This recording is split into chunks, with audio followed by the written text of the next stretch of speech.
Hello everyone, welcome back to my channel smoky mountains. ఇది fall సీజన్లో best place visit చేయడానికి, కానీ మేము ఫాల్ కన్నా ముందే విజిట్ చేసాము. సో మా మమ్మీ మా డాడీకి అయితే క్యాబిన్ ఎక్స్పీరియన్స్ ఫస్ట్ టైం అనమాట. సో వాళ్ళు చాలా బాగా ఎంజాయ్ చేశారు. అండ్ నేను లైట్గా క్యాబిన్ చూపిస్తున్నాను. సో మా క్యాబిన్ అండర్ గ్రౌండ్లో వచ్చేసి గేమింగ్ జోన్ ఇచ్చాడనమాట. చాలా అంటే చాలా బాగుండింది. అండ్ క్యాబిన్ నుంచి వ్యూ అయితే అదిరిపోయిందనమాట. సో ఇంకా మంచిగా ఇది గ్రూప్ ఆఫ్ ఫ్రెండ్స్తో వెళ్తే మంచిగా చిల్ అవ్వచ్చు ఫ్యామిలీ కన్నా. ఇంకా మేము గ్రూప్ ఆఫ్ ఫ్రెండ్స్తోనే వెళ్ళాము. ఈ స్ట్రెస్ఫుల్ లైఫ్లో ఇయర్లీ వన్స్ ఇలాంటి ట్రిప్ పడాల్సిందే రిలాక్స్ అవ్వడానికి. సో ఇక్కడ మా డువికన్న అయితే మంచిగా ఎంజాయ్ చేస్తున్నాడు వ్యూని. ఇంకా మీరు కూడా చూడండి, వ్యూ ఎంత అద్భుతంగా ఉందో, చాలా బాగుంది. ఇంకా ఫాల్లో వెళ్ళుంటే ఇంకా బాగుంటుంది కలర్స్తో. బట్ ఓకే, ఈ వ్యూ కూడా మాకు చాలా బాగా అనిపించింది. చాలా బాగా ఎంజాయ్ చేసాము.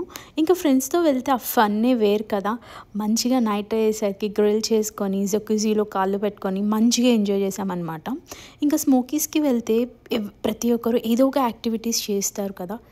అలానే మేము కూడా రివర్ రాఫ్టింగ్ చేసామన్నమాట. సో ద బెస్ట్ ఎక్స్పీరియన్స్ అని చెప్తాను నాకు రివర్ రాఫ్టింగ్. ఇదే నా ఫస్ట్ ఎక్స్పీరియన్స్ కూడా. So smoky mountains outdoor rafting చేసాం మేము. మనము రాఫ్టింగ్ చేయాలంటే ప్రీ బుక్ చేసుకోవాలి. సో మనం ఇక్కడికి వెళ్తే మనల్ని ఇక్కడ నుంచి ఒక బస్ పిక్ చేసుకొని రివర్ దగ్గరికి తీసుకెళ్తుంది. సో అక్కడ నుంచి మళ్ళీ రాఫ్ట్ చేసుకుంటూ ఇక్కడికి వస్తామన్నమాట.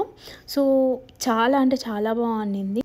మనం ఇది ఒక రియల్ రివర్లో చేస్తామన్నమాట. సో నేను కొన్ని పిక్చర్స్ యాడ్ చేస్తాను మీకు, చూడండి, చాలా బాగుంటుంది. సో మా ఒక బోట్కి వచ్చేసి 7 మెంబర్స్ అనమాట. సో మేము 2 బ్యాచెస్గా డివైడ్ అయ్యి 2 బోట్స్లో వెళ్ళాము. సో చాలా ఫన్గా ఉన్నింది. నాకైతే బెస్ట్ ఎక్స్పీరియన్స్. ఇంకా మేము రిటర్న్ క్యాబిన్కి వెళ్ళేలోపు మా క్యాబిన్కి ఒక గెస్ట్ వచ్చి ఉన్నారనమాట. సో ఎవరు ఆ గెస్ట్ అంటే బేర్ వచ్చింది. ఎస్, స్మోకీస్కి మెయిన్ అట్రాక్షన్ బేర్సే కదా. యా, మా క్యాబిన్కి బేర్ వచ్చిందనమాట. సో మీకు ఈ వీడియో నచ్చుంటే please do like, share and subscribe to my channel. Thanks for watching. Bye.